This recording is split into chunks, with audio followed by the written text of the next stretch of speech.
बिस्मिल्लाहिर्रहमानिर्रहीम। अस्सलाम वालेकुम, welcome back to my channel. उम्मीद है आप सब अच्छे होंगे और मेरी रेसिपीज़ आपको बहुत पसंद आ रही होंगी।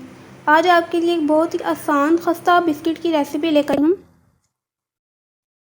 सबसे आसान है इनको बनाना और इनका टेस्ट बहुत ही अच्छा होता है। मैं इसके अंदर 2 चीज़ें शामिल कर रही हूँ, बेसन और मैदे से बना रही हूँ।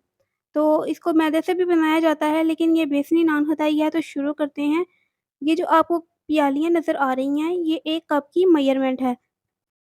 इन सब के अंदर जो है ना वो 1 कप की ही मेज़रमेंट कंप्लीट होती है। तो ये मैंने 1 कप इसमें मैदा चना हुआ शामिल कर दिया, इन सबको छान के रखा हुआ है। और बेसन 1 कप मैंने शामिल कर दिया इसमें चना हुआ। और यहाँ पे पिसी हुई चीनी है, इसको मैंने घर में ही पीसा हुआ है ग्राइंडर में। ये भी इसमें शामिल कर दी, ये भी 1 है। अब इन तीनों चीज़ों को पहले अच्छे से मिक्स कर लेंगे। अगर चीनी में कोई लम्प्स वगैरह हों, कोई क्रिस्टल्स हों, तो उनको हम अच्छे से मिक्स करके ख़त्म कर देंगे। ये कंप्लीट हो गया और अब हम इसमें घी शामिल करेंगे। 1 कप ही तकरीबन घी है और घी को मैंने मेल्ट किया है। ये हल्का-सा नीम गरम घी है, बस इसको बहुत ज़्यादा गरम नहीं किया, मेल्ट किया है। और हल्का-सा अगर नीम गरम आप घी रख के इसमें मिक्स करेंगे, तो आपकी नान खटाई का मिक्सचर जल्दी मिक्स होगा। और दूसरी चीज़ ये है कि घी बहुत ज़्यादा इस्तेमाल नहीं होगा। 1 कप घी को भी मैं एक ही दफ़ा में शामिल नहीं करूँगी, थोड़ा-थोड़ा करके शामिल करूँगी। जब हमारा ये मिक्सचर कंबाइन होने लगेगा और हम इसे हाथों से पकड़ के देखेंगे, इसमें से बिस्किट तैयार हो जाएगा, तो हम इसमें घी डालना छोड़ देंगे। बिस्किट्स को अच्छे से फुलाने के लिए हम इसमें 1 टीस्पून बेकिंग पाउडर शामिल करेंगे और इसको भी साथ ही अच्छे से मिक्स कर लेंगे। अब आप देख सकते हैं हमारा मिक्सचर रेडी हो गया है। इसको इस तरीके से बॉल बनाकर देखें तो ये बन रही है। अब हमें मज़ीद घी डालने की ज़रूरत नहीं। ये घी बच गया है 1 कप में से और इसको हम अपने खानों में इस्तेमाल कर लेंगे और इसके मैं बिस्किट्स बना लूँगी।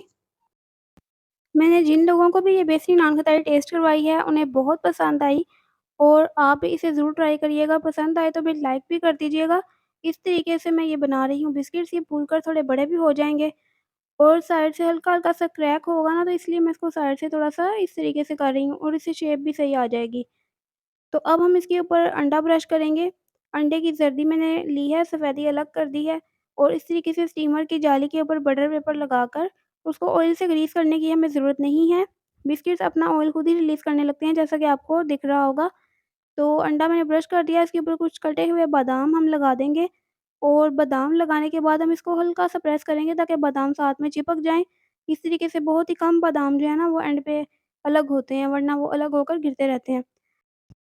पतीले में स्टैंड रख के इसमें हम इसको बनाएँगे और इसके अंदर मैं ये रख रही हूँ बिस्किट और अब इसको हमने दम वाली आँच से थोड़ी-सी ज़्यादा फ्लेम रखनी है और तकरीबन 15 से 18 मिनट में हमारे ये बिस्किट्स तैयार हो जाएँगे। 15 मिनट बाद आप लाज़मी चेक कर लीजिएगा और 20 मिनट तक मैक्सिमम लग जाएँगे। अब ये बाकी का मिक्सचर आप देख सकते हैं थोड़ा-सा हार्ड हो रहा है, थोड़ा सेपरेट सा हो गया है। तो इसको मैं हाथ से जब मसलूँगी ना इस तरीके से, तो ये हाथों की हथेली में जो गरमाइश होती है ना उसके साथ से ये दोबारा बनने लगेगा। इसकी वजह ये होती है कि घी जम जाता है। तो ये हमारे तैयार हो चुके हैं। तमाम बिस्किट्स को इसी तरीके से मैंने तैयार कर लिया है। रेसिपी अच्छी लगे लाइक ज़रूर करिएगा। नेक्स्ट रेसिपी तक के लिए अल्लाह हाफ़िज़।